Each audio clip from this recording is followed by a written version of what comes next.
freedom, Leviticus 14. So we was talking about leprosy and how people were getting leprosy, and the priest looked over them, and the priest would look over them to make sure it was leprosy and the cleansing of it. So now they're talking about how do you cleanse the people? Well, of course, it's by sacrifice of animals, and you have to wash the clothes. They had to shave all the hair off their head. They had to do certain sprinkling of people. So when you hear about people saying that they sprinkle and they don't emerge, just know that sprinkling was something that they did in the Bible. They used to sprinkle. So if you hear of it, don't be so judgmental and be like, oh my God, they sprinkle. They should be emerging. There's a reason why people sprinkle, and don't that's why they did sprinkle in the Old Testament. And the number 7 usually means perfection. Usually means that we're going for some type of purity when we do something 7 times, and they were doing 7 times of sprinkling and stuff. Now, what I want to talk about, they also talked about the house. If a house was, if your house wasn't right and you was in that house, you was impure. If you was in a house that had leprosy, your being in that house made you impure. So, 2 things I want us to share. If you're in a house of leprosy and it makes you impure, then you know that you can't just go anywhere and just hang anywhere and it not affect you. Even if you don't think it's affecting you, even if you go in there and you walk out of a situation, you say it didn't affect me, you'd be surprised how life can affect you just being in an environment. Just being in an environment. So be careful where you go, where you hang, because you may be walking out with some type of spiritual leprosy in your spiritual life where it's affecting you and you think it doesn't, but because you've been around or been hanging in a certain environment, it did affect you. And that's what happened in here. If a man or a woman or people was found in a house of leprosy, you was unclean. You had to allow yourself to get clean because you were in an unclean environment. And so we have to be careful where we be and where we go. Now, what I like about this chapter is that it says poor for the poor, because some people didn't have turtle doves and lambs and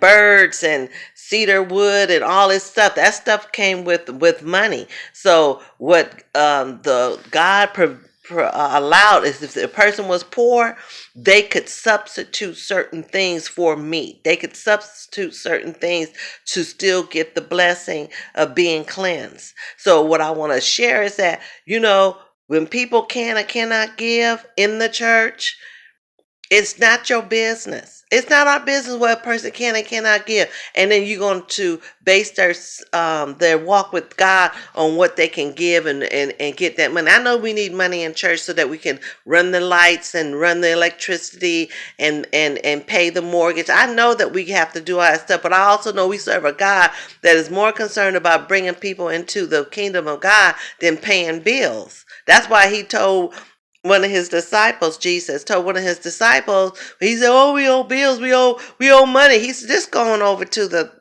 dock and drop a line in and catch the fish in heaven. He wasn't there for that.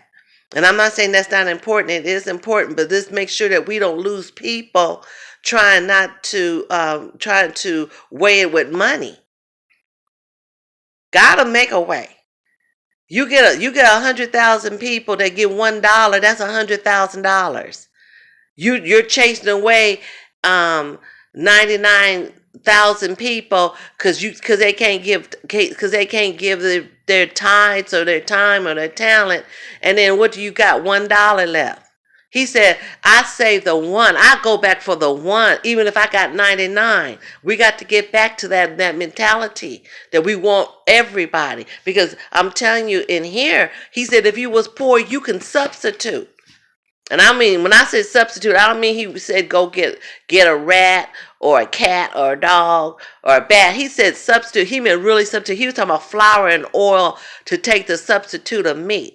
Because he knew they were poor. He said, I know there's people that can't live at the same level as others, but I'm not going to stop that from letting you get into the kingdom. And we want people in the kingdom, not just in the buildings. We want people in the kingdom. And God said, I pour out my spirit on all flesh. I want everybody to get some of this. And we have to get to the point we want everybody to get some of this too. So just be open to allowing people to be where they are and let God work with them, and we love them until they can do better or be better in our own way of whatever we may think, and let God be blessed. Let God get the increase.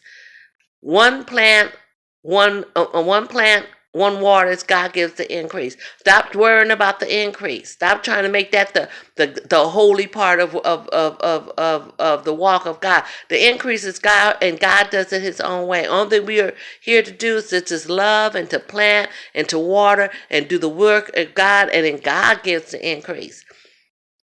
It took a long time for the Old Testament to come true to the New Testament. It took like 400 years. So we can't be trying to figure out the increase. We just have to do our part. And again, God made ways. He always made ways for His people to make it in. Not putting up borders to make them not be able to get in, but He always made ways. And He was a lover of those who was, He said, I came here for the poor, the weak, the ones that can't make it. I'm here for you. So let's be here for each other. Stay free.